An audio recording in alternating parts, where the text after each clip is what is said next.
start streaming and see what it does here.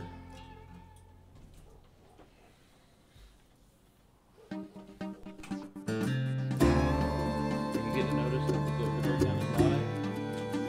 You wouldn't on YouTube.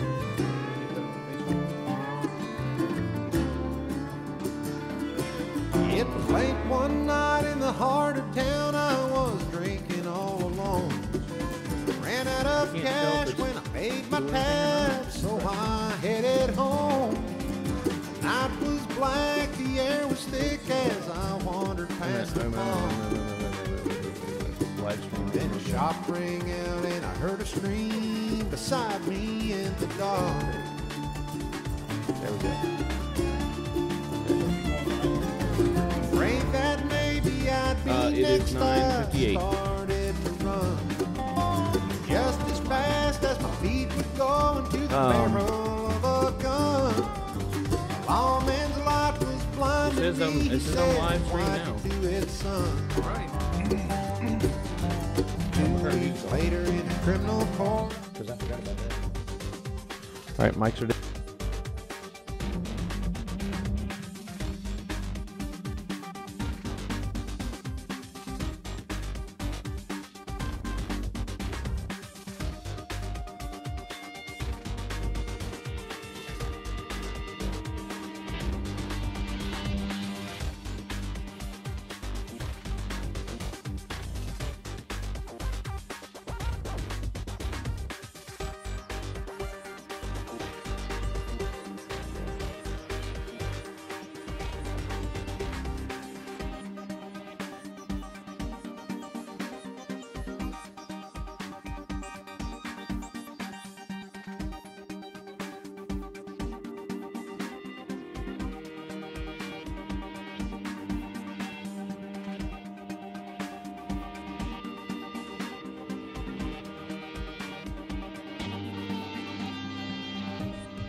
Religion. Yeah. Politics. I'm pretty sure that I might be crazy. The Bible. Can you say that on the radio? I'm not sure, but you just did. Brian's dating life. Only if there's absolutely nothing to talk about. Aaron's sanity. Trust me, there's not a whole lot going on there. As Catch the breakdown at breakdradio.com.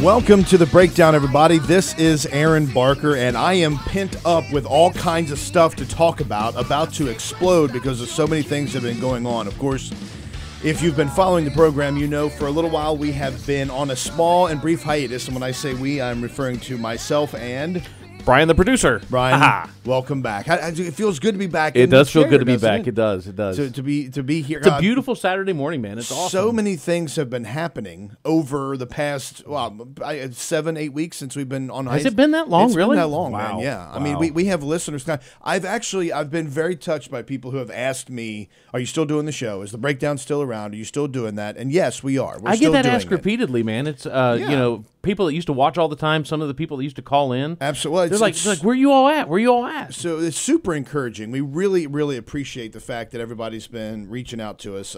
If you would like to stay up to date with the program and what we're doing here, breakdradio.com is the website. We update that, and there's news stories there for you to go to, watch, listen, videos, all kinds of things. And you can also keep up with the show there. You can podcast the show by, you can do it on TuneIn Radio. We've also got it on Google Play and, of course, on iTunes for you to podcast that show if you'd like to. On top of that, Facebook.com/BreakDRadio and Twitter @BreakDRadio, which we're growing on that as well. Pretty exciting. But yeah, so it's been a minute since we've been on the air.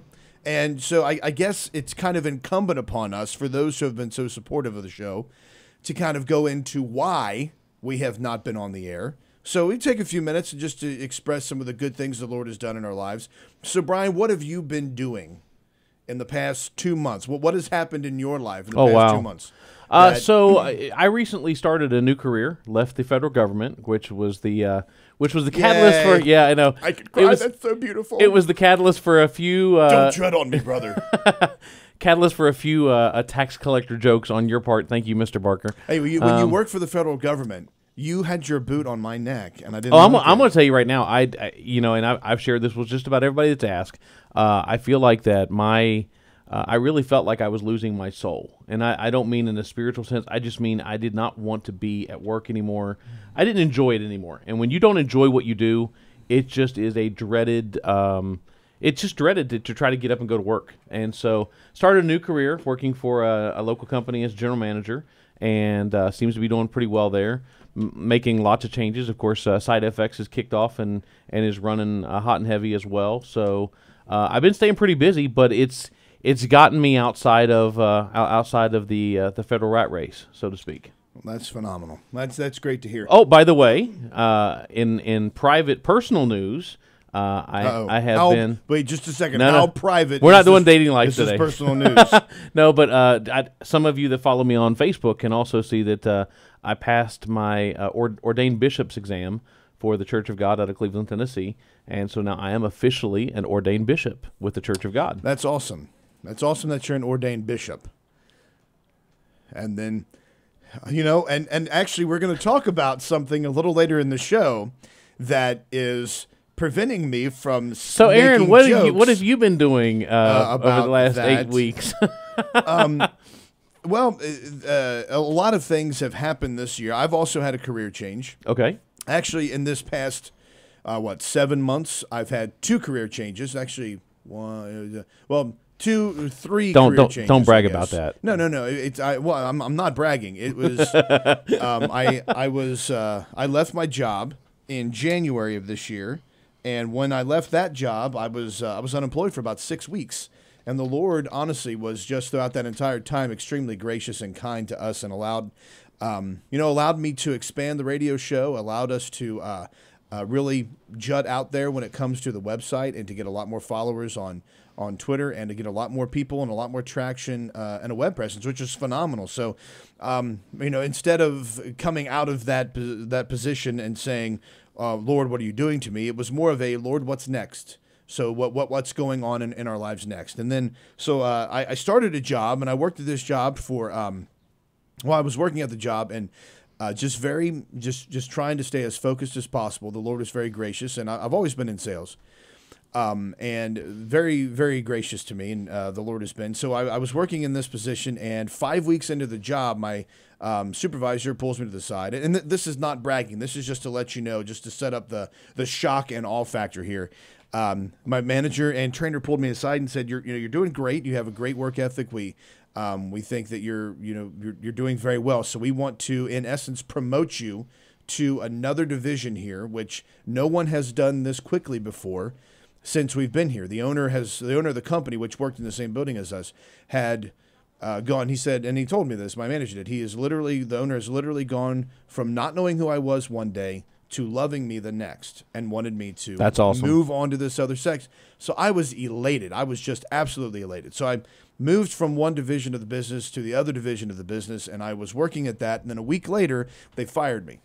They fired 9 people in a row, and I was they fired 8 people in a row one day. I was the last one, and then the next day they fired another person. And I'm sitting there the entire time. Honestly, it was one of those situations where they came down and they're like, "Hey, that person right there, we want to talk to you," and that person right there, we want to talk to you. And it took about an hour and a half for them to go through everybody. And I'm thinking, well, they're saving me for last because they didn't want other people to see that they weren't firing me. They just wanted everybody to assume that I was going to be gone. Nope, that wasn't the case. So I left that job just absolutely shocked, just blown away. I did not understand why, and I was questioning. I was trying to figure out, Lord, what is going on here? I believe I was in such shock that I was laughing as I was driving out of the parking lot. My trip home from this job was about 5 minutes, literally 5 minutes around the corner from my home, and just absolutely shocked. And just to kind of back, so I went home and talked to my wife. We were blown away. We didn't know what was going on, and we were praying, of course, and seeking the Lord. And if we backtrack, previously when I had lost my other job this year, the first job I lost in January, I reached out to 2 of my closest friends, and I said, "Hey guys, I need your prayers. I need your help. Just say a prayer for me." And very kind. They're like, "Hey, we're all hunters," and they're like, "Hey, if you need any meat, we've got food for you. If you need this or that," just very open, which was fantastic. It's good to have hillbillies as friends. And so after that, that first initial time, that 6-week period, one of my friends actually is the vice president of an insurance company, and he's also running a ministry, a rather large local ministry here, and no positions were available there at the time. So, which I didn't expect anything. Then I got that job. I went from one job to the next job, and then when I lost that second job, I reached out to the same guys. I'm like, "Guys, I need your prayers. Here's what happened." They were in as much shock as we were, and at that time, my buddy who runs the ministry said, "Hey, we're looking for this position. We're looking for a position that would fit your needs that just came open." And Allison and I, my wife and I, have been trying to get into a ministry type environment for many, many years. So when he said, "Hey, the ministry now has a job," whereas 12 weeks before when you first became unemployed, it didn't have, but now we have this opening. Why don't you come out and apply for it? And I did, and the Lord has graciously allowed me for the first time in my life to work full-time for a ministry.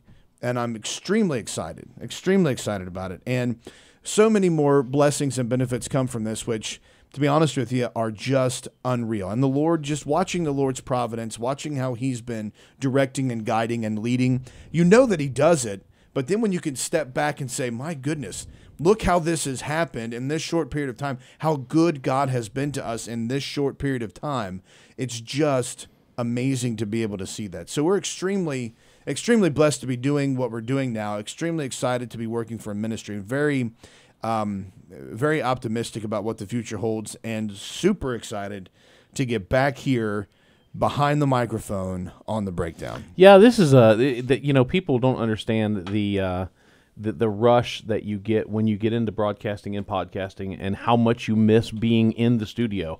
I know I've not been able to help and contribute as much as I'd like to The Breakdown on the website part of it, but I'm going to tell you, I have missed coming in here and doing the production work and getting things lined up. I told you I wanted to sleep in a little bit this morning because in my particular company, this is one of our busy seasons, so we were really hopping. We've been hopping for the last 6 weeks, and so having any time at all to do this kind of stuff is like, oh my gosh, it's just almost draining. But I even got up this morning early, and I'm like, I got to get everything ready. So I came in the studio and got everything set up and got everything ready to go. So good stuff. Being in a position where you're able to come in and talk about Jesus and talk about the great things that God has done. We have show prep here, of course, because we've been out for about 3 weeks. I'm sorry, we've been out. I've got multiple days of ladies and gentlemen, programming here. When been he out says for about 2 months, when he says we have show prep, okay, I think he dropped the Encyclopedia Britannica of show prep into Google Docs this morning. Well, this is, to be honest with you, to be just 100% honest with you, to do a job like this, not only to work at a ministry, but then to come in here and do a job where I consider what we do here at the Breakdown of Ministry. Sure. You know, we talk about politics, we talk about government overreach, we talk about social situations, but it's always from a biblical perspective, because you have to know that everything that happens in life is not just happenstance. It doesn't happen by coincidence. Correct. What occurs in the world is under God's direct control and sovereignty. And that is a blessing to see that, for God to watch, or to watch God do things like that in your life. So to encourage you as the listener, who have been very encouraging to us over the past several months, is just amazing. And I want to tell you, because what you said something there a minute ago, Brian, about working for a job that just kind of like you felt like your soul was being sucked from you. I felt the same. I worked at the IRS, and about 10 years ago, as a matter of fact, 10 or 11 years ago. Has it been that long? Yeah, it has. Wow. Yeah. 10 or 11 years ago, I worked there, and I felt the same way. And I don't know what you did there, so this is not against you. This is me. I know what I did. And when I know what I do and I look at others, I see this, but I'm not saying I see this in you at all, Brian. My attitude when I went to my job there at the IRS was terrible. I mean, I was a jerk because I hated working there. I didn't like how my coworkers treated the taxpayer. I didn't like, because when you call the IRS, it's not like calling the phone company. Right. You know, it's not like calling a cell phone company. It's not like calling a business that has much more, that has a boatload of competition. When you call the IRS, that's all you've got. Well, not only is it all you've got, it's something to think about, because one of the things that we were taught when we were doing customer service is that you have to smile and you have to address the customer nicely. And Aaron, a lot of the people that were at the IRS, they took it upon themselves to realize, you don't have anybody else to call. You have to deal with me. Yeah. And I'm going to, and so there was, but see, in my idea of thinking, when I would answer the phone, I already knew, number one, they're stressed. They're calling the IRS. Nobody wants to call the IRS, okay? Number two, they've got a problem, or they wouldn't be calling the IRS. We're not there for just, because they want to check and see how, how many, rainbows and lollipops we got going on today. Down there. Yeah. So, you have to think about it. Now, I granted, I didn't stay in the customer service department forever. I moved on to other things. So I was really in the habit of wanting to better myself. I didn't really look at it as a boot of tyranny. So you didn't really care about anybody else. I know I did. No, No, I did care about other people, That's but what you just said. But I wanted to make sure that I was doing the best job I could do with what I was doing. Well, And so I got into more of the employee services. When I left the IRS, my job was employee engagement. So we were constantly doing benefits for the employees. We were making sure that that programs were being. One of my favorite was we did programs for the veterans, which I've got a real soft spot for veterans. We have a lot of veterans. As we all should. We As we all should, should, yes. But unfortunately, a lot of people don't, and so there was stuff like that I got involved in. However, it was the people that I worked with that I felt like my soul was being sucked out of, because they were under stress. I mean, maybe individually they were good people, but as a group, everybody was stressed. But it's a stark reminder here, because if you work, everybody has this idea. If I can just work at a ministry, if I can just do full-time gospel, if I could just work somewhere where I'm legitimately helping somebody with a cause, with a purpose. I think about it a lot, as a matter of fact, because I learned from that IRS experience. Right. I learned from the fact that when I was let go from the IRS or asked to resign, and this is the first time I've ever gone public with that information. When I was asked to resign from the IRS, it was because I did not do my job well. Okay? When I didn't do my job well, I was disciplined by the Lord. Being disciplined by the Lord, I looked at how things were happening. And I was looking at how things occurred. I was looking at why did the Lord allow me to lose my job? Why did I lose what was happening here? And it was obvious when I was looking around that I lost my job because of my bad performance. And it caused me to do a lot of introspection. And this is one thing that I want to be encouraging with anybody about, and that is knowing that when you are working, your vocation, your calling is in whatever vocation or calling that you're doing at the time. Ephesians chapter 4. I've thought about this many times. Ephesians chapter 4, starting in verse 1. I, therefore, a prisoner for the Lord, urge you to walk in a manner worthy of the calling to which you have been called, with all humility and gentleness, with patience, bearing with one another in love, eager to maintain the unity of the Spirit in the bond of peace. Now, in some translations, it says the vocation, and a vocation is what you do. Vocational school, you go to learn a trade. But a vocation is your job and what you do every day. Here we have specifically set up with us in the scriptures, God is telling us you don't have to work in a ministry. You don't have to work at a place that just does good for others.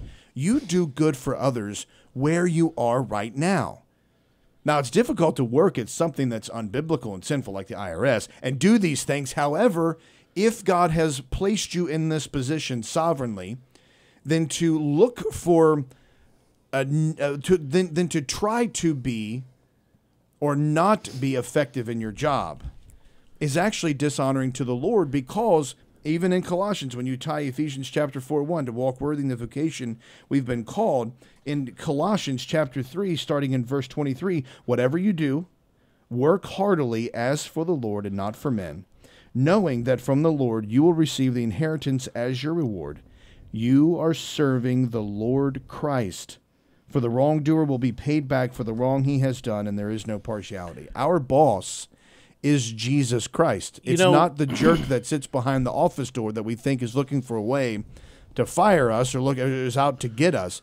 It's Jesus, and that's who we work for every day, to honor him as if he is, because he is, our boss. And that's one of the things that, I know that, with some of the staunch politics and the things that went on, you saw me working for the federal government. I saw me as a job that was open, a career opportunity that was opened by God. Aaron, while I was there, the Lord inevitably opened so many doors, so many possibilities. I rose through the ranks probably as fast or faster than most people, faster than most people that came in the same training class that I came into. And I remember you were also recognized for your humility. Exactly.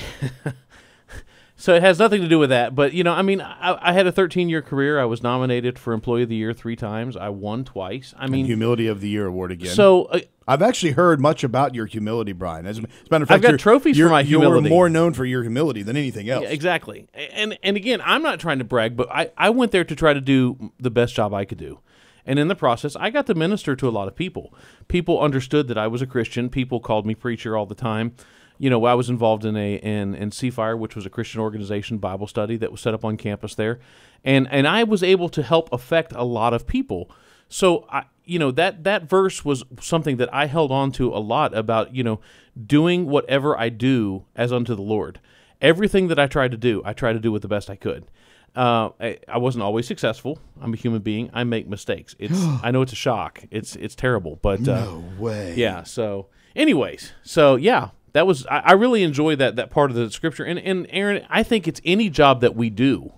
Yes, it is any job that you're in is considered your ministry. And it's not just, and I'm going to cheat here by reading some of the notes from the ESV Study Bible, which is about a 522-pound behemoth here. But the notes for Colossians chapter, when you look through the New Testament, and this is something that's angering to me, that I want to make sure you know as well. People say, well, the New Testament is full of references about slavery, and people think that the Bible is about slavery and it supports slavery. No, it doesn't support slavery. Whenever you're reading the New Testament and you see the scripture talking about slaves, the best way to read that is bondservants or indentured servants.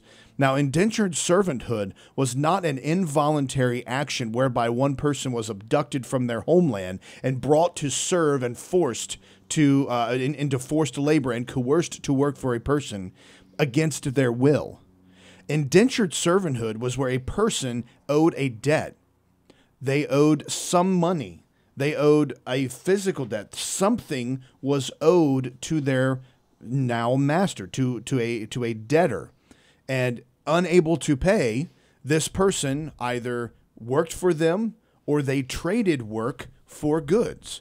And they became an indentured servant, someone that willingly gave themselves to an employer or to an owner to work off a debt or to work for products or goods. So whenever you read the New Testament, and even right here above in Colossians chapter 3, verse 22, it says, "Slaves, obey in everything those who are your earthly masters, not by way of eye service as people pleasers, but with sincerity of heart, fearing the Lord." Now, what does that mean? Obviously, someone who doesn't have the illuminated spirit in them assisting and reading the Word of God, and someone who doesn't know the history of the New Testament, like I just told you, many of you probably didn't know that. But when you look at this, it says slaves. We know that it's bondservants or indentured servanthood. So here, when we see this principle being taught in the Old Testament, or I'm sorry, in the New Testament, back during the time that Paul wrote this book to the church of Colossia, we now look at this and say, well, how does this transport to our modern time? What is it about this that can teach us something? Well, since these are indentured slaves and indentured servants, bondservants, and not coerced slaves or forced into slavery, we see what parallels with this in our modern time is employers. Yeah. We are going to an employer. We need money. They need a service. We provide a service. They pay us according to our talents. They pay us according to the job that we do, how well we do it. If we do it incorrectly, if we do it badly, they fire us. And, Aaron, I think it's very important in today's society to realize that it is, I know that we have all these debates about minimum wage and what's supposed to happen and how I get to demand what I want from my employer. But the truth be told is we are exchanging our time for their money. We are doing what they ask us to do for their money. And there's even a parable that Jesus talked about the workers in the vineyard who they agreed for a certain dollar amount when they took they agreed for a certain monetary amount of remuneration when they took the job, and then some of their coworkers went in later in the day and they got the same dollar amount, and then some of their coworkers went in even in the afternoon and they got the same. And he's like, wait a minute, we had an agreement. And that's what I guess if you have a Christian understanding, if you have a good biblical understanding, you understand that you don't get to demand, you can expect certain things from an employer based on an agreement when you go in, but to demand that you give me $15 an hour, to demand when I didn't agree to $15 an hour. I took a job at $7.25, $8.25, whatever my job came in at, and then to think that I get to go into the office of the boss because I've been there for 2 weeks and demand that you change my salary, you demand you change my benefits. I think that we have a really skewed environment today of just entitlement, and it's not just in one section of our society. It's across the board when you think about some of the big debates that are happening all across this country. Many employers are looked at as they have a lot of money. And since they have so much money, they should give us some of that money. Right. They're driving brand new cars. They're going on vacations. They're living in nice, posh homes. Why don't I get that? Right. Well, because you don't own that company. Right. The person who is in a data entry position may or may not have the talent, skills, or abilities to run a multi-million-dollar corporation. But the person who does have those talents, skills, and abilities and a proven track record can get that amount of money because they know how to do that job. It's supply and demand. Well, it's a matter of risk. There are more people that can punch numbers into a computer. And I'm not taking away any of their dignity. So let me rephrase that. There are more people that are capable of and talented to enter information into a system. There are less people talented to run a multi-million-dollar corporation. Can I give you an example? Because they are in higher demand and in lower quantity, it's the law of supply and demand. Let me give you a prime example because I think this is really cool. I currently have some friends of mine. One owns a company and one works for him. Okay, and the one that works for the guy who owns the company is is fantastic. I mean, technically, he could do everything that the guy behind the desk at the owns company could do. In fact, he could probably do more. When they have a problem in the company, the owner goes to this guy and says, "Hey, tell me what you think. You know, let me bounce some ideas off of you." Here's the difference. 10 years ago, that guy, the lead tech, had the ability to start his own company.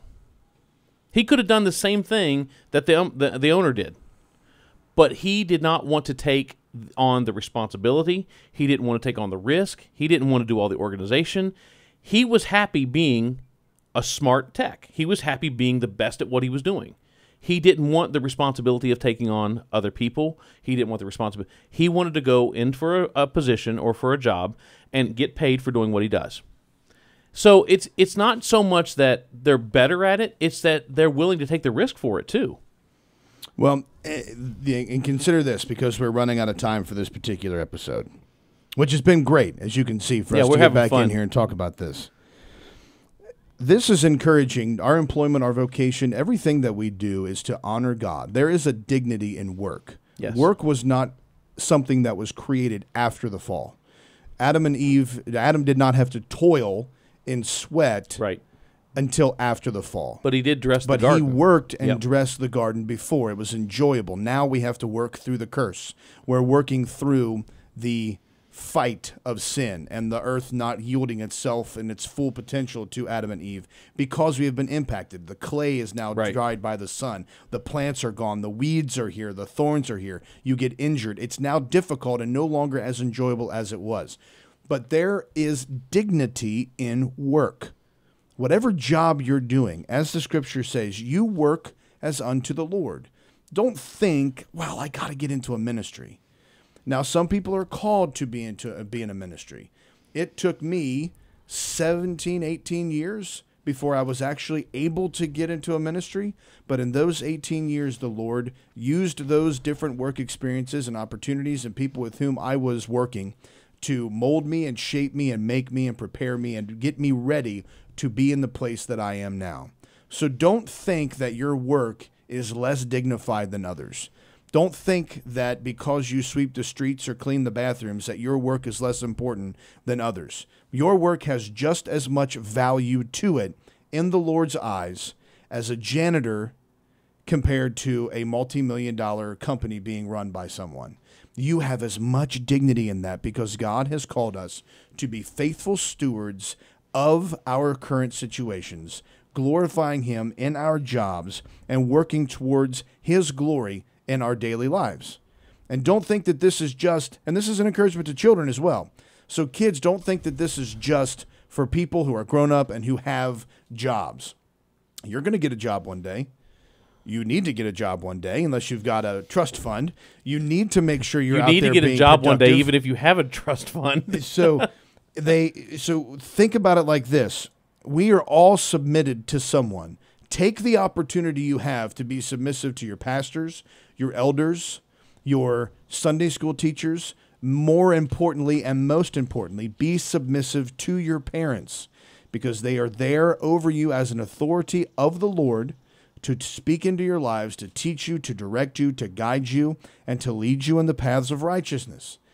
Be humble and allow the Lord to work through your current circumstance and your current situation to do that in your life. And if you're out there every day in the daily grind, make sure that when you work heartily for the Lord, because you, as you're doing your job, are showing other people, this is how much I appreciate the Lord Christ for what He's done for me. And until next time, make Christ supremely valuable. Your kind must learn to fall in line and face your crimes. You think you're something